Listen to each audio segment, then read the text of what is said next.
I moved to a remote cabin in Appalachia a few days ago. I'm 32 years old and usually work from home. The idea was to get away from the city and find some inspiration to write. The cabin felt peaceful at first. The sounds of nature were everywhere. I set my laptop up by the window, ready to dive into my work.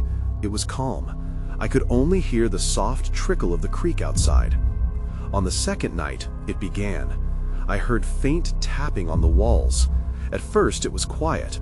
I thought maybe branches were brushing against the cabin, but the tapping kept going. My heart started racing. I tried to convince myself it was just the wind.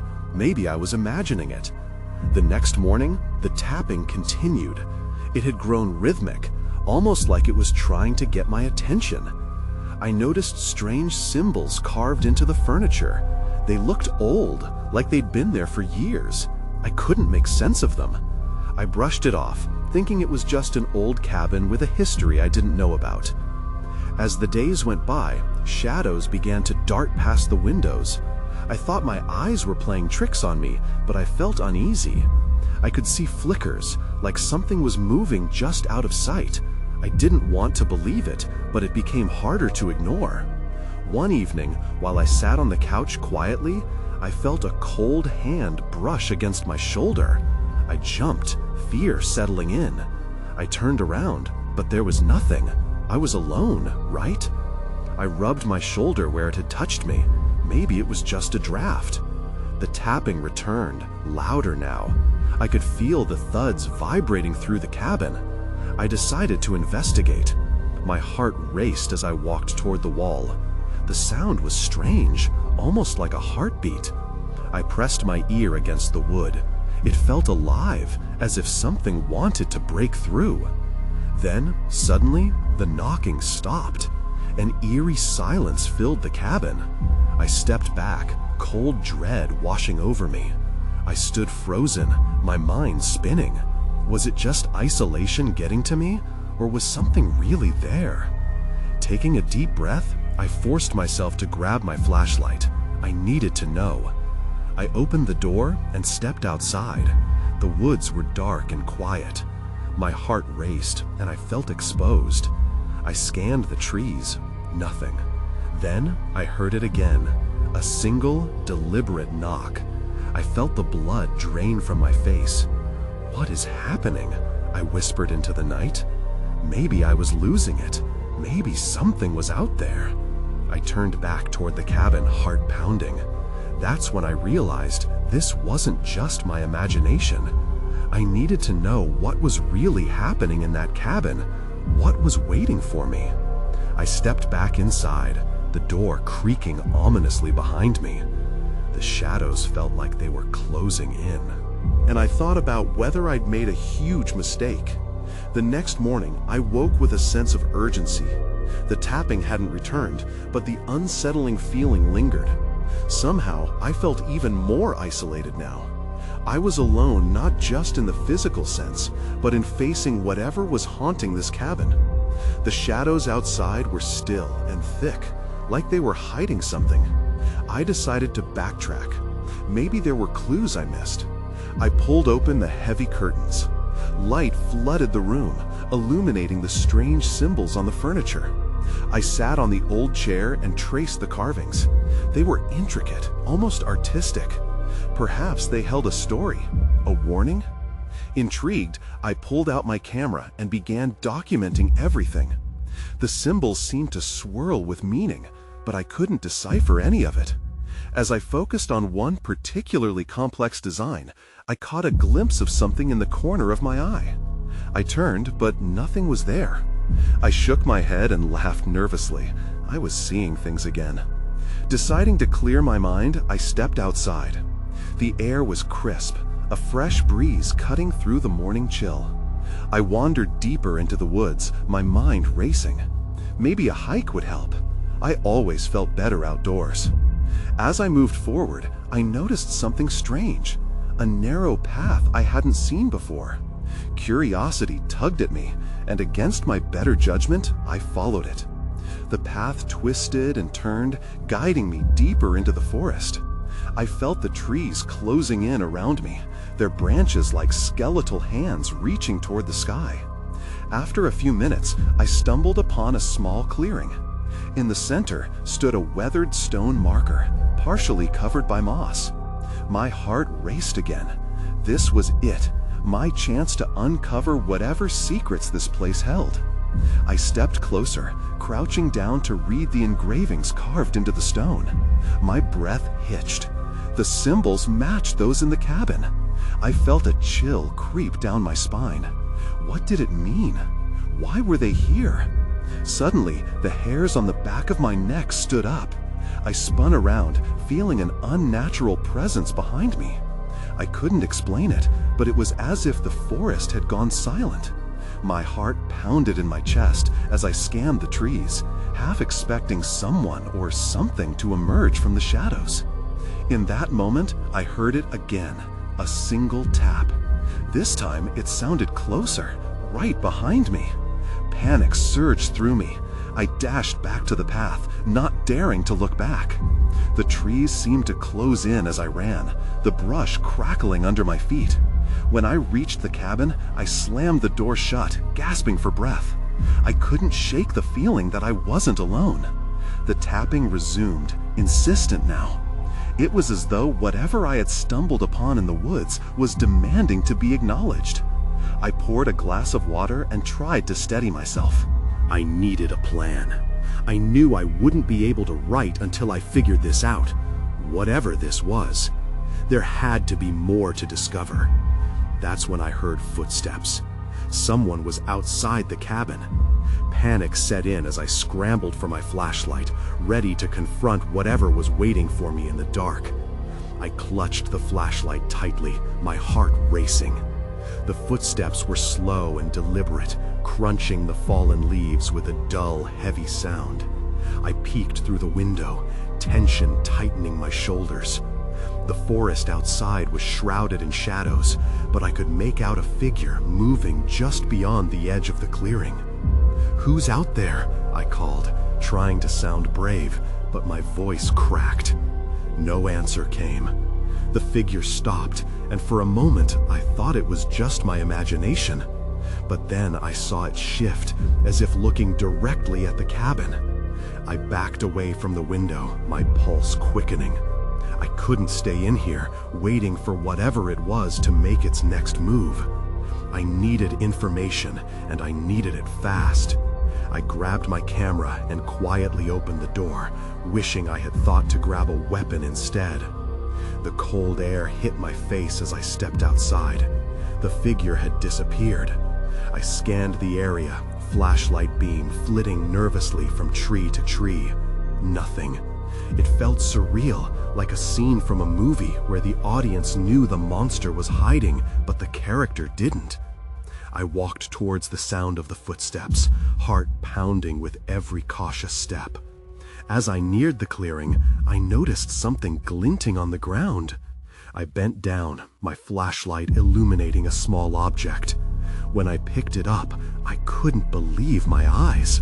A metallic key, old and rusty, engraved with strange symbols. A chill coursed through me. Was this a key to something in the cabin? The thought sent a jolt of adrenaline through my veins. I needed to get back inside, to investigate. But as I turned around to head back, I froze. The figure reappeared, closer this time, emerging from between the trees. It wore ragged clothing, weathered and torn, and its face was shadowed, almost indistinguishable in the dim light.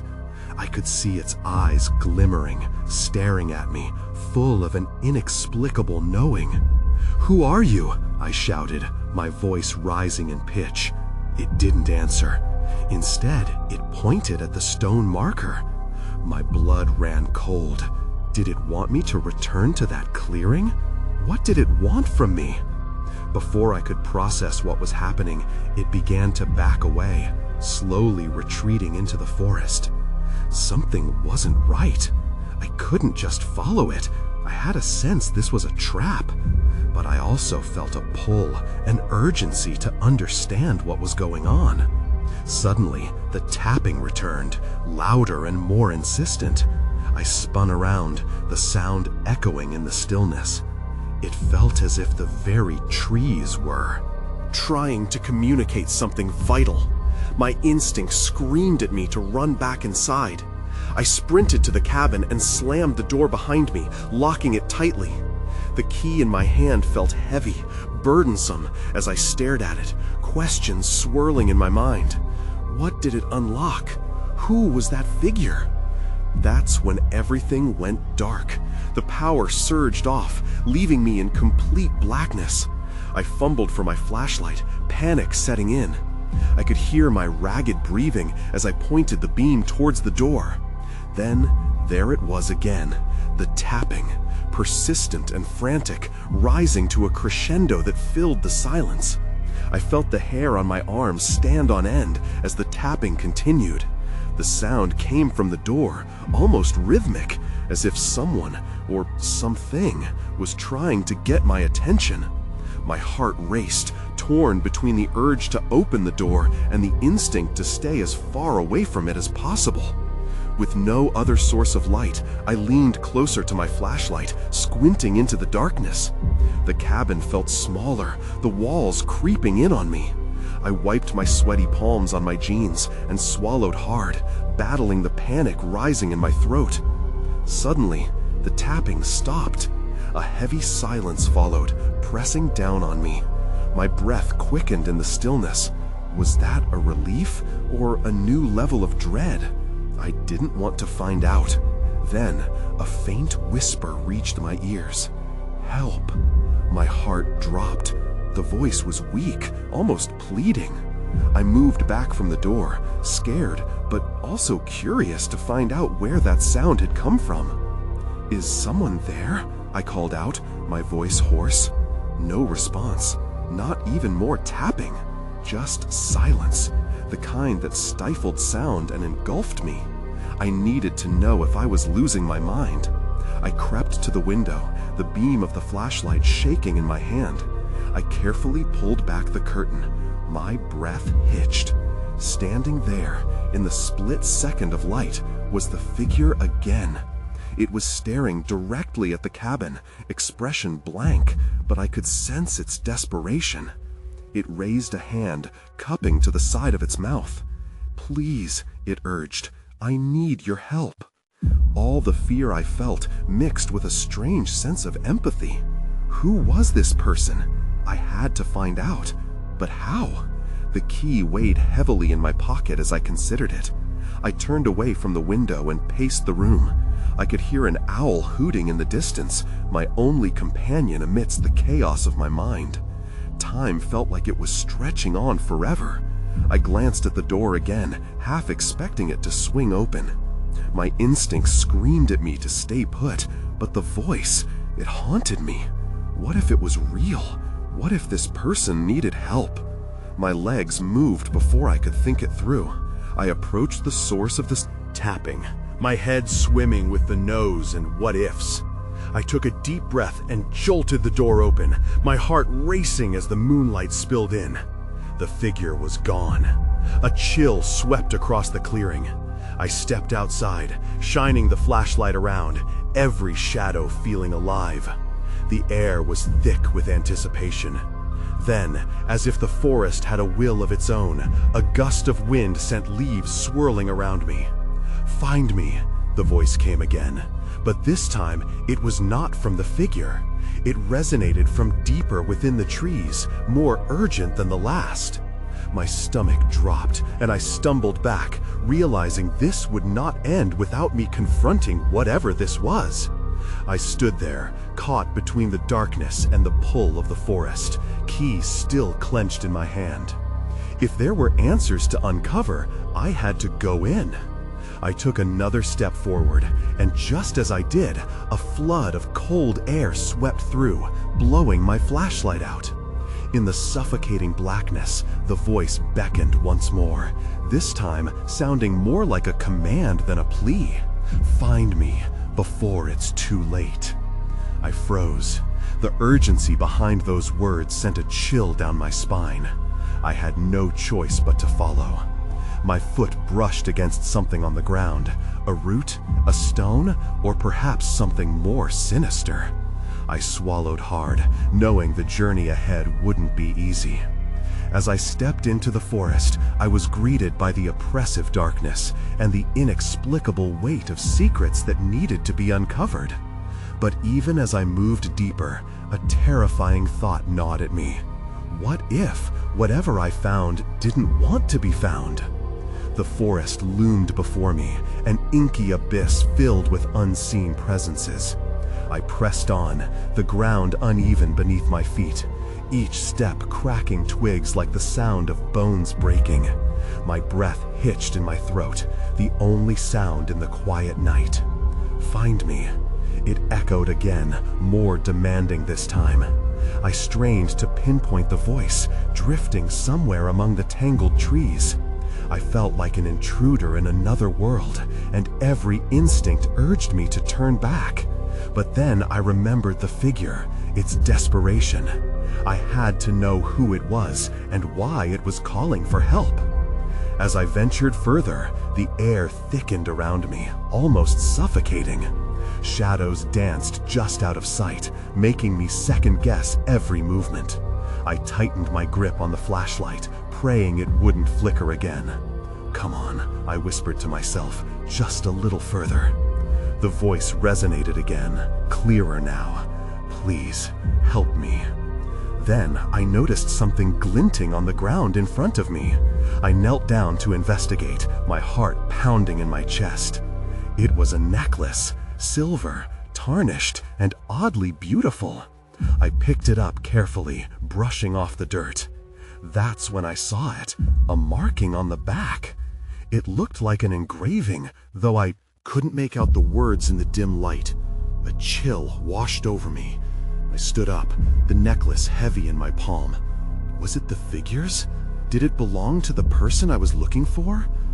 Before I could finish my thought, a rustle startled me.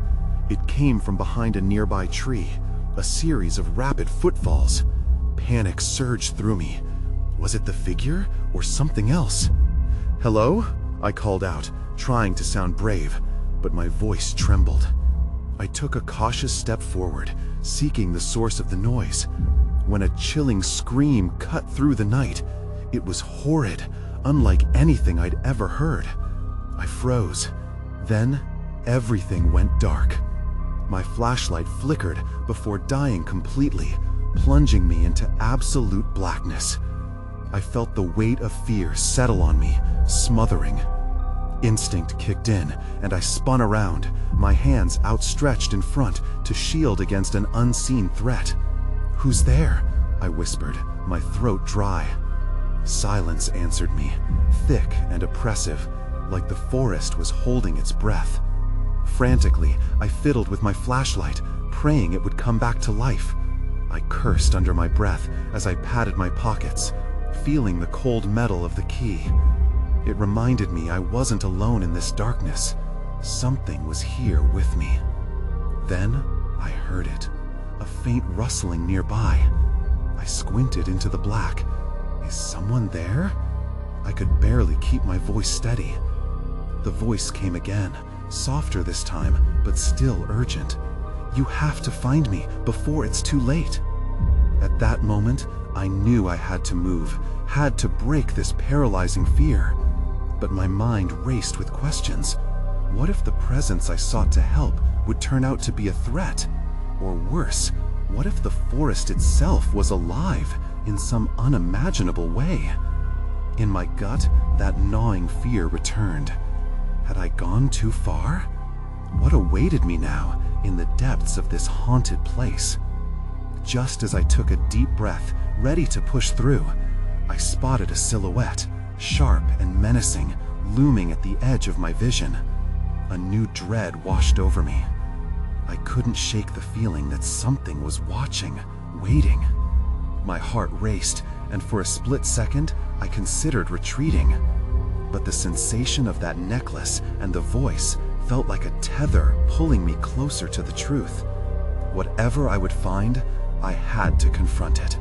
I stepped forward into the shadow, ready to face whatever lay ahead. I took a step forward, feeling the forest close in around me. The shadow lingered, the silhouette seeming to shift as I advanced. My pulse quickened. I knew I should turn back, but the voice gnawed at me. "Help me," it pleaded again, echoing through the trees. The words seemed to wrap around my heart, squeezing tight. I wanted to respond, to offer something, anything, but fear choked my voice. Just then, I noticed a faint glow in the distance. It flickered like a candle, beckoning me. I hesitated, glancing at the dark shapes around me, but something, maybe desperation or curiosity, pushed me onward. I made my way toward the light, each footfall dampened by the thick underbrush. The glow grew brighter as I approached. My breath caught when I saw what it was. A small clearing opened before me, bathed in an ethereal light. In the center stood a gnarled tree, its branches twisting toward the sky, and beneath it, something lay crumpled on the ground. I stepped closer, the light illuminating more details. It was a figure, draped in tattered clothing, half buried in fallen leaves. I recognized the slowly glimmering necklace in the dust. It was the same one I found earlier. A dull thud rang out in my heart. "Are you okay?" I asked, my voice wavering. The figure slowly raised its head, revealing hollow eyes staring up at me. "Find the truth," it rasped, breathless. "You have to break the curse." The urgency in its tone sent a chill down my spine. "What curse?" I stammered. "Who did this to you?" The figure lifted a trembling hand, pointing toward the dark woods behind me. "The Keeper. He knows. Don't let him find you." Before I could respond, a deep growl reverberated through the air. The shadows at the edge of the clearing seemed to shift again, which made my heart pulse in my throat. I turned, the instinct to flee almost overtaking me. But the figure's weak voice held me in place. "You must face him, or you'll never be free. Take the necklace." Panic surged, and I clutched the pendant tighter. Suddenly, the growl transformed into a low, menacing laughter that spiraled through the trees. My blood ran cold. I had to get out of there. I glanced back at the figure, but it had collapsed, its energy spent. There was no time to help. I had to save myself. I took a step back, adrenaline taking over, when the growl erupted again, closer this time. In the next moment, I turned and bolted into the forest. My feet barely touched the ground as I raced back the way I came, branches tearing at my clothes. The laughter followed me, echoing in my ears, and with it, the desperation of that voice. "You have to find me." It rang louder, more frantic. Whatever was behind me was gaining. I felt the weight of the unseen Keeper drawing nearer. I had to know what this cursed truth was that I had to uncover, but first, I had to survive the night. And as the darkness threatened to swallow me whole, I realized I wasn't just running from whatever haunted this place. I was also racing towards something I dreaded but couldn't turn away from. I ran blindly, branches clawing at my arms, the sharp sting of fear pushing me forward. The darkness closed in, each shadow flickering with unseen threats. I didn't dare look back. The growl faded, but the laughter didn't. It hung in the air, taunting me, filling the silence of the woods with a chilling promise of chase. Then I stumbled, losing my balance in a tangle of roots.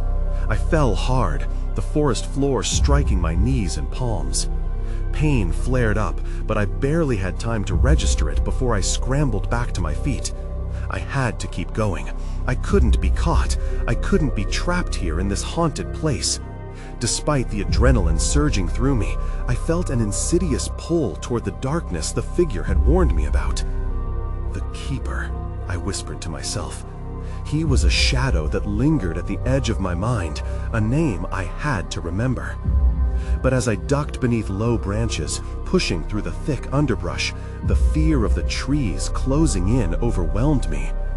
Just as I regained my pace, something shifted in my peripheral vision. I sensed movement to my left, dark and swift. I spun around, adrenaline crashing over me again like a wave. The fleeting shadow vanished before my eyes, leaving nothing but the rustle of leaves behind. But the laughter resumed, louder this time, as if it had been waiting for me to stop. "Find the truth," I muttered, clenching the necklace tightly, the cool silver biting into my palm. What truth? I had no idea where to start. I needed a plan, a place to regroup. Panic had to give way to clarity if I wanted to survive this night. As I continued navigating the thicket, a sudden glimmer caught my eye. I hesitated at the edge of another small clearing. This time, the light was different, flickering like a firefly trapped in a web of shadows. Curiosity urged me closer, even in my fear. When I stepped into the light, I discovered a faded sign half buried in the ground. "Welcome to Willow's Hollow." My heart sank. Stories floated through my mind of folks who'd ventured into the hollow, only to never return. I had heard those tales, weaving horror into family lore. Yet here I was, trapped in the same place, tinged with the residual magic of the lost. I stepped away from the sign, scanning the surroundings. There had to be a way out, or at least some clue about what I had stumbled into. But before I could analyze my options, a sudden rustling echoed behind me. I turned slowly, dread pooling in the pit of my stomach. That's when I saw it, a dark figure looming at the edge of the clearing, still and silent. My breath hitched. The keeper had found me. The silhouette stood watching, unmoving yet menacing. My instincts screamed to run, but my feet felt glued to the earth. Shock rooted me in place. As the figure stepped forward and the moonlight illuminated its features, a painful recognition hit me. I had seen him before, in the vision from the figure under the tree. And so I realized this was no chance encounter. Whatever truth I was meant to find, it was standing right in front of me, and I had no choice but to face it.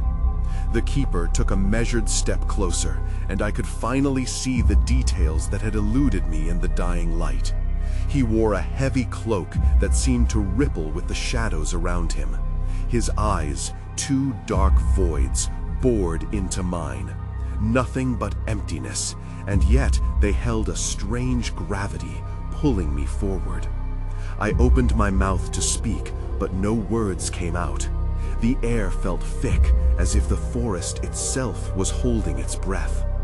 The laughter faded, replaced by an eerie silence that enveloped us. I wished I could back away, to run again, but I stood transfixed by the figure and the power he exuded in the darkness around us. "Do you recognize me?" His voice was low and rumbling, like gravel sliding down a slope. I found my voice and shook my head, confusion swirling in my mind. This was the keeper, the shadow from my vision, yet I couldn't place him. "Your journey began long before you found yourself in this hollow," he said, stepping forward again. "Many have sought the truth here, but few have escaped." His words sent fresh chills down my spine. I thought of the stories, the warnings about wandering too close to the heart of Willow's Hollow. What had I stumbled into? What truth was I meant to find? "What do you want from me?" I managed to croak out, the question sounding weak even to my own ears. The keeper tilted his head, a smile creeping across his lips. "You've felt it, haven't you? The call of the lost. They're here, all around you." His voice dropped into a whisper. "You are not alone." Suddenly, the shadows around us flickered and swirled as if alive. I took a step back, instinct screaming at me to flee. What did he mean? I felt a sudden surge of anger fighting through my fear. I'm looking for a way out, not another ghost story. His smile vanished, replaced by a dangerous seriousness. There is no escape, child. You must confront what lingers in your heart. His words rushed in like the wind, sharp and cutting. I could feel the high stakes settle over me, wrapping me in anxiety. Before I could respond, the darkness erupted around me. The shadows twisted and morphed into fleeting forms, faces I recognized, faces I had feared. The stories of the Hollow began to swirl in a whirlwind of confusion and terror. I couldn't bear to watch, but I couldn't look away. Then I spotted something, a flash of silver amongst the silhouettes. The necklace. It glimmered even in the chaos, a beacon against the darkness. In that moment, clarity washed over me. "You don't control me," I shouted, the words stronger than the fear coursing through my veins. The keeper laughed, a deep, rumbling sound that echoed through the trees. "You're right, but you must decide what you truly seek. Only then can you hope to uncover the truth." And just like that, the shadows snapped back, pulling away into the night. The clearing was quiet again, the keeper's figure now a lingering specter. My heart raced as I found myself alone once more, but I could still feel the weight of his gaze. "Find the truth," I whispered to myself, feeling the urgency swell inside me. I had to gather my bearings and figure out my next move. The darkness held more questions than answers, and I needed to uncover them before I lost myself completely. Then I heard it, a sound in the distance, soft at first, but unmistakable. Someone else was out there, deep within the hollow. I hesitated, half of me wanting to flee, and the other half constantly drawing me forward. Time to move, I thought, steeling myself for whatever awaited me next. I took a deep breath and stepped back into the shadows. The danger was far from over, and I felt the forest stirring, alive with secrets that might soon be revealed. I pressed on, my heart racing as the sound echoed through the trees. It was definitely human, a low murmur punctuated by the crackle of twigs underfoot. I felt compelled to investigate, but each step felt like I was sinking deeper into quicksand. What if it was the keeper again, or something worse? The path opened up before me, a narrow bend leading deeper into the hollow. I ventured forth, nerves fraying with every rustle in the underbrush. Suddenly, I froze.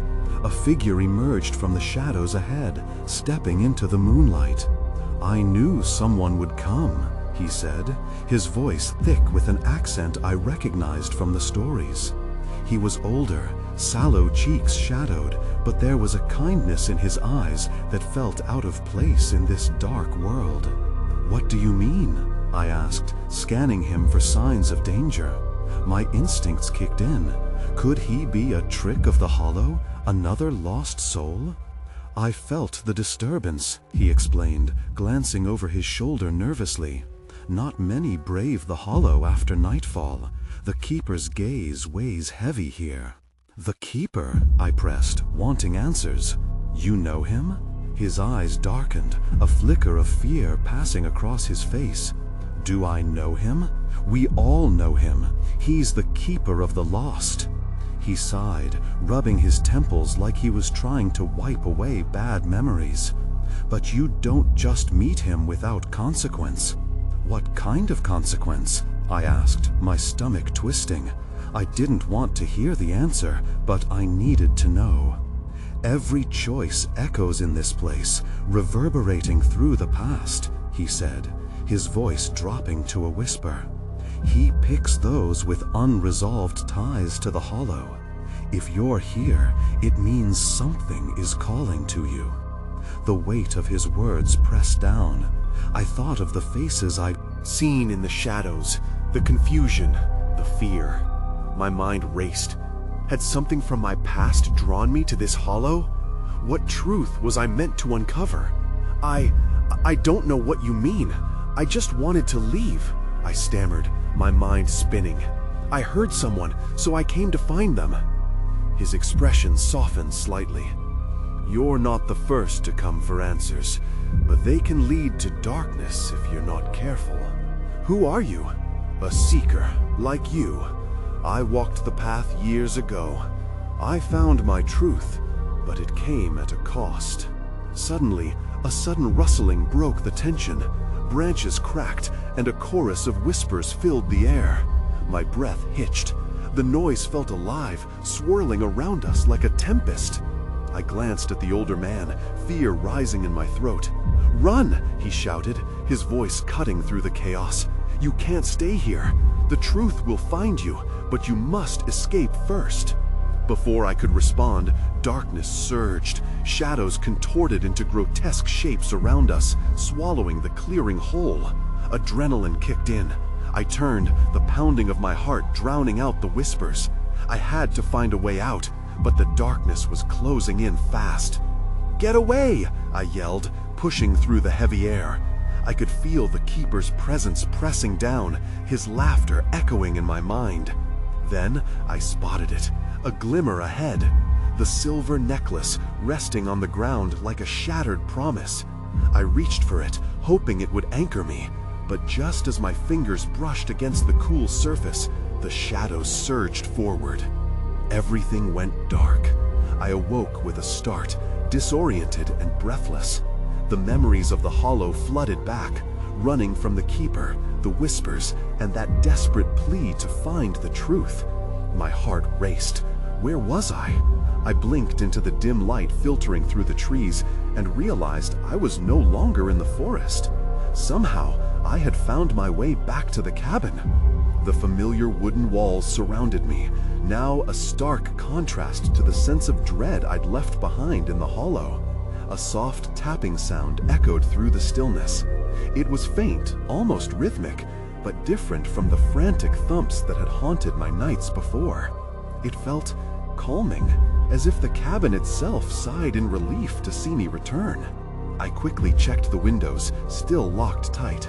Outside, the sunlight poured through the trees, illuminating the symbols carved into the furniture, the very same symbols I had seen in the clearing. Had I escaped the keeper's grasp? Part of me doubted it. The darkness had felt all-consuming, an entity that thrived on fear and uncertainty. But here in the light, I pondered what I had learned. I ran a hand along the rough surface of the key. It felt heavier now, like it was imbued with meaning. I needed to know what it unlocked. Maybe my instinct had guided me back to the cabin for a reason. I could sense the weight of secrets still buried here, waiting to be uncovered. With a deep breath, I stood up and made my way to the door. But when I touched the handle, hesitation crept in. What if the shadows were still lurking just outside? Part of me wanted to hide away, bury myself in the safety of the cabin. Yet, I had ventured into the darkness once, brushing up against something far deeper than I'd anticipated. To find peace, I had to face it again. I shook off my fear and stepped outside. The sun was bright, but the woods still felt dense and mysterious. I focused my mind on the stone marker I had discovered earlier. Perhaps it held the key to understanding everything: the keeper, the lost souls, the symbols. Maybe this time I'd be armed with knowledge instead of confusion. As I stepped further into the woods, the tapping continued, but it now felt more like a heartbeat, synchronized with my own. I followed the sound deeper, carried by a strange sense of purpose. The trees loomed above me, but rather than suffocating, they felt like guardians watching over me. Eventually, I reached the small clearing where the ancient stone stood. It seemed to pulse in the sunlight, an enigmatic anchor in a world cloaked in unease. The markings on the stone glinted, reminiscent of the necklace I had clutched so tightly before losing consciousness. Removing the pendant from my pocket, I turned it over in my hand as I knelt by the stone. "Is this what connects us?" I murmured, tracing the intricate symbols on the stone with trembling fingers. Would it offer answers or simply more questions? As I studied the marker, a shadow flickered at the corner of my vision. My breath caught, and I turned, half expecting the keeper's ominous presence to loom over me again. Instead, I felt a presence behind me, a gentle warmth that pulsed with familiarity. Something was approaching, but it wasn't malevolent. Then it happened. The air shimmered as if breaking the barrier between two worlds. The figure appeared, the same ragged figure I'd seen in my visions and in the hollow. My heart raced as it nodded, an expression of solemn understanding crossing its expression. "You found me, but do you understand?" "Understand what?" I stammered, consumed by uncertainty. "The truth is you," it whispered, dissolving back into the shadow. "And what binds you all." The woods filled with a low hum that resonated through me, intertwining with the tapping rhythm I'd heard back home. A riddle unfolded in my mind, the connection between the lost spirits, the necklace, the keeper, and me. The quest for truth wasn't about answering everything. It was about accepting the unanswered. The wisdom existed in the mystery itself, in the echoes of the past and the symbols yet to be fully interpreted. But even as I grasped these thoughts, the darkness was not entirely vanquished. In that moment of clarity, unease curled back into my gut. Just as shadows bled into dawn, I recognized that the fight for peace wasn't over. New questions danced at the edges of my consciousness. Who else had sought the keeper? What would happen to the lost now that I had returned? Would they be freed from their curse? And as the sun's light met the edge of the forest, a single thought settled onto my heart. I had stepped into the depths of fear and emerged alive. Yet the questions would remain, whispering in the shadows, inviting me to confront them again someday. I still felt the weight of the keeper's laughter lingering in the air, waiting, watching. I left the clearing, the mysterious sense of knowing lingering behind me, and stepped back toward the cabin. I would write again, not to wrestle with the shadows, but to understand the light and let the stories unfold as they would. The truth might be elusive, but I knew one thing for certain: there would always be shades of gray.